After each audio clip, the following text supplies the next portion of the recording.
Hello, my beautiful friends. It's Lindy here with another episode of Spilling the Spiritual Tea. I want to talk to you about something that I think we've all experienced, and at least once. Those dreams that feel different. You know the ones I mean, the ones where you wake up and you just know your loved ones were there. You can feel it deep inside. It sticks with you after you wake up. Maybe they don't say much. Maybe they just smile. Maybe they're just there. But you wake up with that peace that you've been needing. Those are what I call dream visits. And tonight we're going to explore why your loved ones on the other side love to connect with you while you sleep. Why our dreams are one of my most favorite ways for them to connect with us. How you can tell the difference between a regular dream and a dream visit, and what you can do to open yourself up to more of them. So grab a cup of tea, get cozy, and let's dive in. When we sleep, something magical happens. Our logical mind, the part of us that questions everything, doubts everything, analyzes everything, finally goes quiet. It's in that peaceful space where our soul starts to vibrate a little bit higher and we become easier for spirits to reach. So you think of it this way. During the day, the line between us and the other side is filled with static. But at night, when we're relaxed, our energy softens and that static clears away and we can actually get a clear signal. When your loved ones, our guides, and even our pets on the other side can use this as a doorway to go between worlds and say, hey, I'm still here. It's not scary, it's not random, it's love, and it's pure unconditional love. Finding a way to reach us when we're most open. Now you might be wondering, how can you tell the difference between a dream and a visit? Or is it just your imagination? I get asked that question all the time. So here's a few things that you can pay attention to. The dream feels more real than real. You remember every tiny detail, what they looked like, what they smelled like, what they were wearing. You wake up feeling calm, comforted, you're not frightened, and you're not confused whatsoever. It feels peaceful. Your loved one looks healthy, young, like they're glowing. They're free from pain, free from any of the struggles they might have had in their life. And most importantly, there's this deep knowing inside that it was them. In most of these visits, spirits don't say a lot. Sometimes they smile, nod, embrace you. Their message isn't in the words, it's in the feeling that you get, that peace that washes over you. That's their way of saying, I'm okay and you're going to be okay. Spirits love dream visits because they're gentle.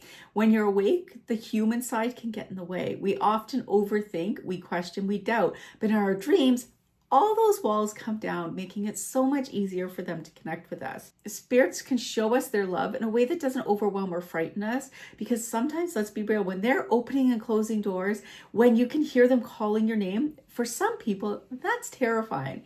So a dream visit is so much easier, and that mind doesn't get in the way. You can have that deeper connection.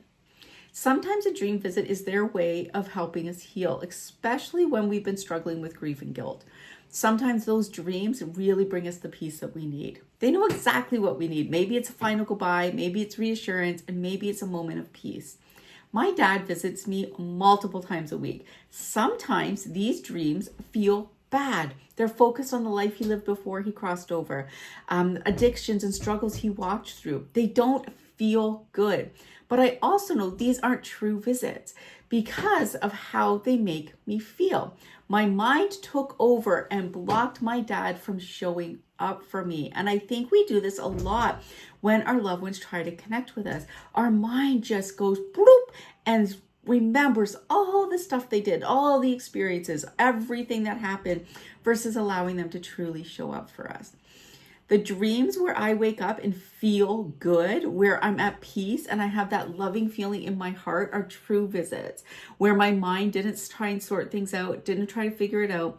Those are the ones that stick with me for a really long time. So if your mind is doing the exact same thing mine does, maybe there is reliving their death over and over again, reliving guilt and regrets and the struggles they might have had, then you know they're not trying to send you a message through that. Your mind got in the way, and it's okay. That's natural. You can just let it go and get excited for another visit. It's okay. Now, if you'd love to experience a dream visit, there are lots of different ways that you can open this door. My best advice is always say the white light prayer before bed. It is life-changing, simple. Dear God, please surround me and my loved ones with the white light of the Holy Spirit. Protect us from any and all negativity. I talk about this a lot inside the circle because when you are opening that door, sometimes darkness creeps in. So protection is always key. After you say the white light prayer, just kind of say, if it's meant to be, I'd love to see you tonight. Please come in a way that feels good. Then let it go. Don't try to force it. Your loved ones will know when the time is right. Keep a journal beside your bed and jot down anything that you remember in the morning. Even if it's just a feeling, a color, a smell, over time you're going to start to notice patterns and you're really going to start to have a whole lot more of these dreams. There's one more thing. Try to keep your energy light before bed. Turn off any bad, heavy shows. Maybe listen to some calming music before. The calmer your energy, the easier your loved ones are going to be able to get through. If your mind is just going, it's going to be a lot harder and you're probably going to get those bad dreams that I have. Now, I know this part can be hard. Sometimes even when you're really longing for the visit, it just doesn't happen. At least not right away. I want you to know that it is not because your loved ones don't want to connect with you. Oftentimes they hold back because of the grief that you're carrying is too big and too heavy, the stress that you're carrying is too much, or they might stir up more pain and not bring you the peace that you're desiring. They will wait until your heart can handle it without breaking again. Because when we're stuck in that deep grief, sometimes those visits actually make it a whole lot worse, and we definitely don't want that. But there's also another reason why you might not be getting those dreams. Sometimes they're already sending you the signs through songs and numbers and lights flickering, doors opening, your name being called, sudden memories that fill your heart. All of these are ways that they are connecting with you. So maybe you're already getting the messages. You're already connecting with them. Dreams are just one part that they can reach you. They can reach you in multiple different ways. And some of us really don't remember our dreams. So they could be reaching out and we wake up and we're like, nothing happened, but you had massive impact and conversations with them. So if you don't remember it or you're not getting anything, chances are you're getting it in other ways. So I wouldn't worry so much about that. Dreams are a very beautiful way to remind us that our loved ones truly never, ever die. Our loved ones don't need to use words. Their presence in the dreams is all it takes. They're showing that they're at peace. They're watching over you and that your connection is still alive and strong. So tonight, as you drift off to sleep, just hold this thought in your heart. Love is eternal, and I'm always connected to those I love and miss. Your loved ones will meet you in that space between dreaming and waking because sometimes that's easier. That's where our soul speaks the same language. Sometimes you might feel somebody sit on your bed or someone standing at the end of your bed just before you're falling asleep. It's your loved one. They're ready to go. They are ready to sit back and talk and laugh and really enjoy your company. So don't be afraid if you are getting any of those feelings just before bed, especially if you've invited them to come and visit.